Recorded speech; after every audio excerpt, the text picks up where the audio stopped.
This is Sarah Brings with the Professor Podcast, the podcast of your professors, their research, and their academic lives here at St. Thomas. This week, we're delighted to have Dr. Christopher Morales. Welcome. Hi, thanks. It's nice to be here. So, to begin, could you tell us a little bit about yourself and your background and how that led you to your research and what you do at St. Thomas? Sure. So I studied theology at Harvard Divinity School. I got a master's degree there, and then I finished my PhD work at the University of Santa Barbara, California, where I got a PhD in philosophy of religion. My research interest started by, in grad school, I was pursuing a lot of the questions about the influence of Ralph Waldo Emerson on Friedrich Nietzsche, which is kind of a surprising relationship the two of them had. Emerson was one of Nietzsche's favorite philosophers and writers. And in exploring the relationship between the two, I started to realize that the reputation the two of them have for being these very strong individualists who sort of put the individual before everybody else, I thought that reputation was really not well deserved, because I started to realize that there are relationships in their work to other people that are very important, specifically the role of friendship. They both think that in order to be a strong individual, you need to rely on other friends, and friends who will challenge you to become the best version of yourself. So I was working on that during the pandemic, and during the pandemic there was a lot of political discord and polarization that began to emerge. We had January 6th, the BLM protests. And so I started to realize that my work on friendship actually could be brought to bear on this political polarization. And the political friendship that I started to think about was a friendship where opposing sides ought to be able to come together to have conversations in order to make us all stronger, make us all better individuals and people. That's super interesting. So when you're approaching this topic, how do you go about researching it, and what does that look like?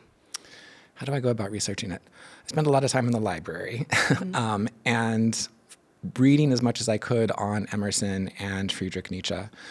I spend a lot of time reading not only their work, but also Emerson has volumes and volumes of journals and diaries, and so I spend a lot of time working on those. And then just looking at other people who are also thinking about the idea of friendship in this political way. It's actually not it's a kind of a niche little field, but there are other people who are working on it. Mm-hmm. So exploring those people. Another thing that actually grew out of that project is my current project, which is on loneliness, which I see sort of as a prequel to that first project on friendship. So where friendship was kind of looking at a way to overcome the problems of political division in our country. The next one is looking at loneliness and how loneliness and isolation, again, these ideas that came to me during the pandemic when we were all sitting at home isolated, looking at how loneliness and political loneliness are kind of at the root cause of political divisions and a lot of other issues in our contemporary society, like racism and sexism and disregard for the environment. That's super interesting. You mentioned that some of that loneliness can manifest in like racism and sexism. When you're approaching the topic in that sense, do you look at any psychological or sociological patterns, or do you mainly focus on it from a lens of, like you said, the political aspect and the political loneliness? Yeah, so in my own work, I do look at some of the psychological valences to loneliness. I'm actually taking some courses in psychology right now at the Grad School of Counseling Psychology to help me think about some of these things a little bit more. And in my master's program, I also studied quite a bit of psychoanalysis, but from a philosophical perspective. And so I'm bringing in that knowledge. A professor and I, from another professor, Monica Jarvie from the Dougherty Family College, we are planning to teach a course in the Aquinas Scholars Honors Program on loneliness, and she's a sociologist. And so I've read a little bit of the sociological work, but I'm really very much looking forward to learning from her because that's her field of expertise. Yeah. Is it challenging at all to try to bridge these different areas of expertise in order to research your topic, or is it more something that comes naturally to you as you collaborate with other experts in that field? It's something that comes pretty naturally. Religious studies, which is my actual field, is quite interdisciplinary. That's one of the things that I really liked about religious studies as a graduate or as an undergraduate student when I first started to get my feet wet with religious studies, was that I could think about religion from psychological and sociological and especially anthropological perspectives. I started out as an anthropologist of religion. In my undergrad, that's what I thought I was going to be. All the way actually through my master's program, I thought I was going to be an anthropologist of religion. It wasn't until I got to my PhD that I decided that philosophy of religion was really calling me. Yeah. And then I know we've touched on a few things already, but what really has your research process looked like? Have you started with, was it a question? Was it a hypothesis? And then what does that process look like up to what you found in your research? Yeah, so my research really is trying to respond to problems that I see in the world and contemporary issues. So seeing those issues and then thinking about how my own work and philosophy can be brought to bear on those issues. I don't think that philosophy is going to have a lot of answers for these issues, but I think that philosophy can help us to reframe the way that we're approaching these issues and to ask these questions in new ways that then can open up new ways to solve the problems. I'm not sure that friendship is going to solve the problem of political divide in our country, but I do think that it helps us to see some of the underlying issues that are there in new ways. Do you try to integrate any of these ideas into your classrooms at all? Yeah, definitely. I teach a theology course, and the theology course very much so traces an idea of loneliness. We are doing the history of the history of theology, but in that, it kind of telling the story of loneliness and how loneliness can be overcome by friendship. I think it's really interesting that in the Bible, for example, in Genesis, even before sin enters, the first problem in Genesis is loneliness. God creates everything and then says it's good and blesses things one at a time. And then God creates the man as single without a woman and looks at the man. And the first thing that God says is not good is that the man is alone. So even before sin, I think that loneliness is really the first problem in Christian theology. Then we trace this through several different theologians until we get to Pope Francis. And Pope Francis wrote a really wonderful piece, Fratelli Tutti, which is on social friendship. So I think that he was in agreement with me that friendship might be an important thing to bring back. Do you think that, the problem of loneliness and people not being able to find the right friendships, is that a problem that you think has been more prevalent in contemporary times rather than, maybe decades or centuries ago? Yeah, I would say so. I think that certainly we have a different type of loneliness in the modern world. I think that we have a different type of loneliness that is based on technology and also capitalism. So capitalism sort of puts us at odds with one another and gives us this sort of competitiveness in our society. And then technology, I'm sure you're familiar with the way that technology can kind of separate us and isolate us, especially social media can give you this sense that you're connecting with people without actually having to go through the inconvenience of actually meeting face to face with somebody.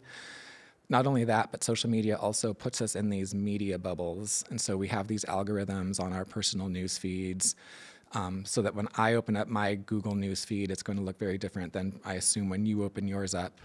When Republicans and Democrats open up their separate news feeds, it gives them these different realities. And so I think that also is part of what separates us, because you can look at the news and think this actually is what's really going on in the world, but the algorithm is not actually there trying to give you truth. The algorithm is there trying to keep you engaged so they can make more money, which again wraps back to the capitalism issue. I do think one of the things that makes modern loneliness unique from historical loneliness is what Friedrich Nietzsche would call the death of God.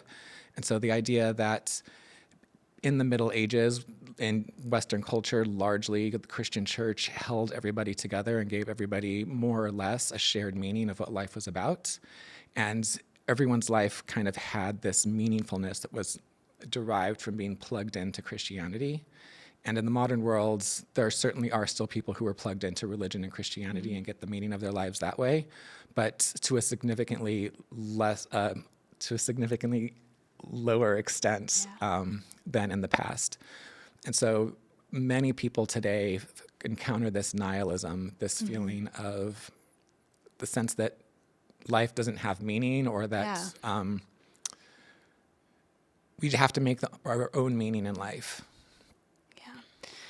Is there a good way that you have found, or you would recommend, or you hypothesize would be a good way to kind of address these problems, or, address the areas of our culture that are becoming kind of antisocial, as a means to, have more unity, like we touched on political unity, or getting ourselves out of these media bubbles so that we can really connect with each other? So there is a sociologist from Harvard, Robert Putnam, who's actually written a wonderful book, two wonderful books at least, Bowling Alone and The Upswing, which discuss the way that loneliness in the United States has come about largely by sort of a disengagement in civil society. And so he speaks about how there's membership in clubs has declined significantly since the early 80s, and it continues to decline. Specifically, he points to like bowling leagues. Nobody really joins bowling leagues any longer. The thing that was great about bowling leagues was that you would get together with people regardless of political affiliation and become friends first, and then it was okay to have political disagreements. I think that is one way that we might do this, to start like re-engaging in those sorts of clubs. I also, though, think that there are larger social issues at stake here. I think largely with the wealth gap in the United States, that makes it very difficult, I think, for some people to engage with other people. If you have people who are very, very poor trying to engage with people who are well off, there's just kind of an extra boundary there that needs to be crossed. I think that we really need to do something about the amount of economic inequality that we have in the country in order for people to really be able to come together. That's super interesting.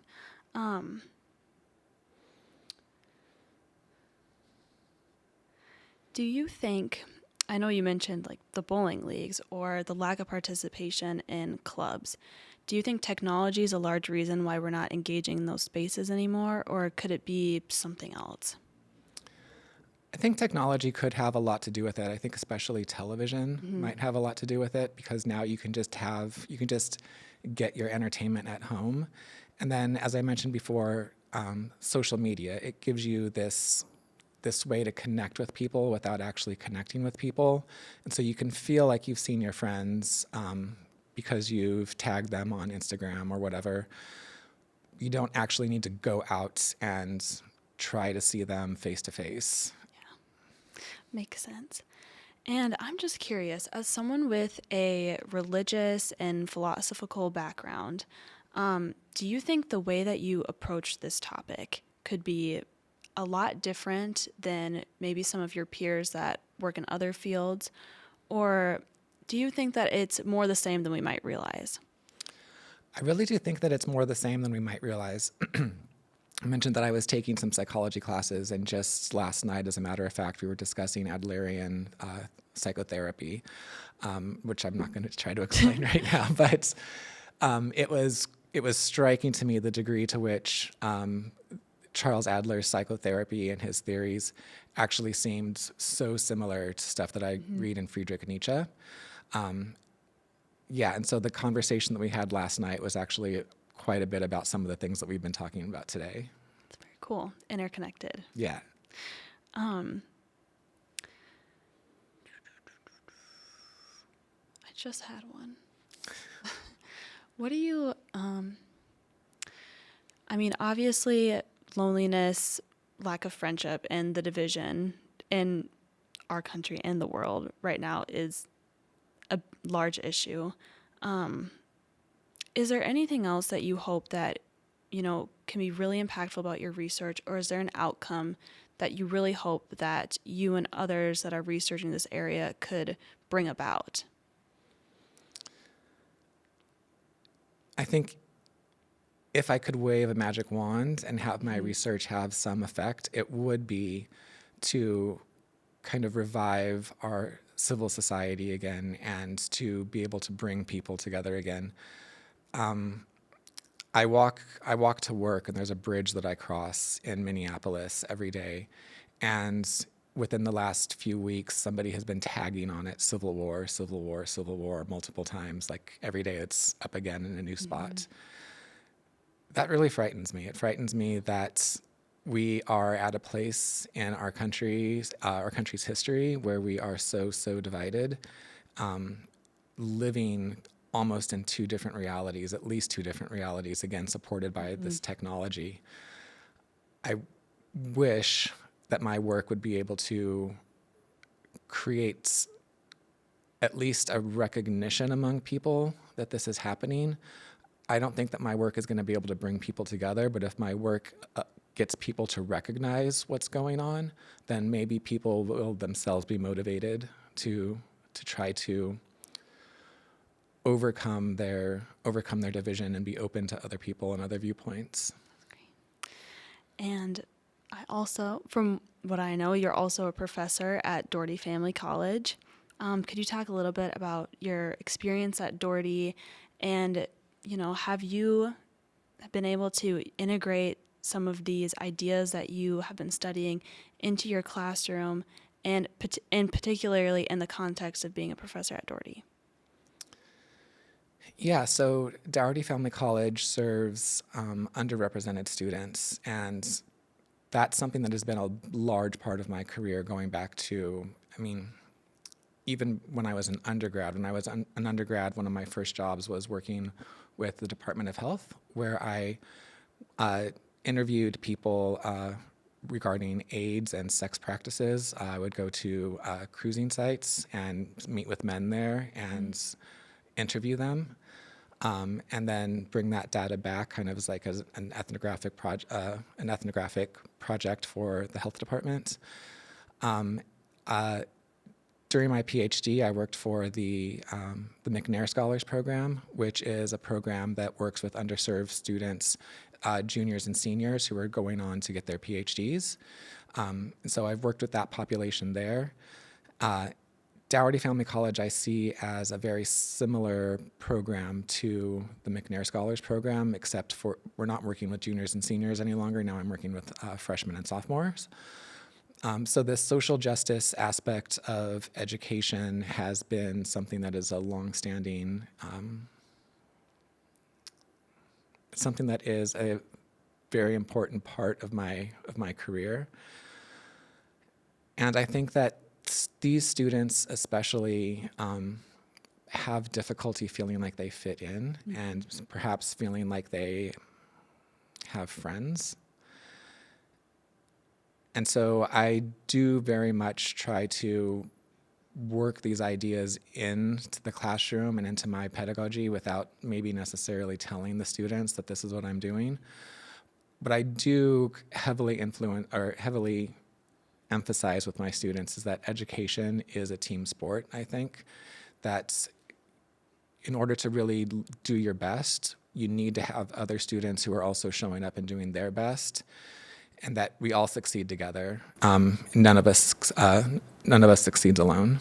In the early days of the internet, from my understanding, there was this optimism that technology and the internet was really going to bring people together, rather than what we see now, where a lot of people are divided. What kind of behavior, or what do you think happened that caused the internet to be a tool to fuel this loneliness and to fuel this isolation in social discourse? Yeah, I recall the optimism in the late 90s when Facebook was brand new and you could reconnect with friends from high school. I think it was just sort of an inability to see what was coming, and how social media, rather than bringing people together, was really going to make it easier for us to stay apart, instead of being this medium that brings people together. It got in the way of relationships. Now we're constantly available to each other, but we're not actually in contact with each other in any way. And I think it's not just social media that's done this. Well, another way that social media has divided us is in the way that we curate our lifestyles. For example, on Instagram, everybody posts the most perfect Yeah. bits of their life. Here's my lunch. Here's myself on the beach. That can be, and that it certainly is, a way of disconnecting from other people because now no one is seeing your authentic self. And it also then on the other end creates this sort of jealousy and bad feeling because my daily life has the good and the bad that I have to see in it. But when I look at my friends on Instagram, I don't have to see any of the bad. I don't get to see any of the bad. And so now my friends become this sort of plastic image of perfection that then makes me feel bad about myself and how I have bad days. Yeah. I think it's not just social media, though. It's also the way that we engage with each other on the internet in general. There's a philosopher, Hannah Arendt, who wrote a very important book about the emergence of totalitarianism. She's a philosopher, an existentialist philosopher who lived through the rise of Nazism and then escaped Germany. And she wrote this book, The Origins of Totalitarianism. And in it, she speaks about how in ancient Greece they had a location called the Agora, where people would come, and it was kind of like a shopping center, an outdoor shopping center, but people would come there and discuss politics face to face, and you can engage with people over differing ideas in this face to face way. And we don't really have that any longer. I think part of what was important about engaging with somebody in a face-to-face way is that you then see their humanity, and even if you disagree with them, you have this human being in front of you who it's okay to disagree with, and you have to respect them because they are a human being right in front of you. Now we have these conversations on X or in the comment sections of news articles, and things get really dark really quickly there because when you're having an engagement, a disagreement about politics on the internet like that, there's no human on the other side. There's just words on the other side. And it's real easy to discount that person and to become rude and even violent with that person because you don't see this human any longer. And I'm not sure, I ask my students this often when I taught that book, where do we have an agora today? And students were hard-pressed to try to find a place where we have an agora. I think the best answer that a student ever gave me was that universities are an agora because we can come here face-to-face and disagree, and in the classrooms disagree with each other as humans. But the university is also a very privileged place, and not much of our society has access to the university. So it's nice that some of us get to do it, but I don't know where the rest of America is able to have this kind of face-to-face encounter with other people. Have you observed any emerging social behaviors with AI? With AI, sure. So AI, I think, is frightening for a lot of reasons, but one reason I think that AI is frightening is that some people have sort of a tendency to build relationships with AI, to allow AI, once again, to step in as a substitute for face-to-face interactions with other humans. And there's even these apps where you can create your own partner, your own boyfriend or girlfriend, your artificial boyfriend or girlfriend, who then takes the place of actually having to go out and deal with all of the struggle and uncomfortableness of finding a lover, finding somebody who you actually could be a partner with, because now you have AI that is just there to make you feel good. It's kind of like a drug, I think. Yeah. And I'm just curious, do you think that these behaviors where we choose the internet over an agora or a third space, do you think that that is a choice that we make because it's more convenient to us, or is it because we lack our third space or our agora, as you called it? Can you repeat it? Yeah. Would you say that when we decide to go on the internet and have these conversations with screens or each other, do you think that that is because we lack a third space or an agora, like you said, where we can have those face-to-face conversations? Or do we go to the internet because it's like a drug and it affirms what we believe? Or is it both? What do you think is really driving that behavior for us to go seek this kind of validation with technology and not each other? Yeah, so I think it feels less risky to have this engagement with technology rather than other people, because technology is a lot more predictable than other people. And I can even program technology to be what I want it to be or be who I want it to be. Whereas another person is always going to be their own person. I can't control another person. And so other people can be kind of scary because they are kind of a mystery, an unknown factor that I can't completely account for. I think it's not only that, though, the lack of risk that AI presents, but also the profits that companies are making, the huge profit that companies are making off of dividing us and keeping us engaged by keeping us angry with one another, and by feeding us what they know we want to see. Thank you so much for joining us, Dr. Morales. Thanks for having me. It was great to be here. To learn more about his work, you can find him on the Minneapolis campus of the University of St. Thomas. The Professor Podcast is brought to you by the St. Thomas Libraries. I'm your host, Sarah Brings. The producers and library staff are Mary Davidson and Andrea Kepi. Thank you so much for our guests and to you, our listeners.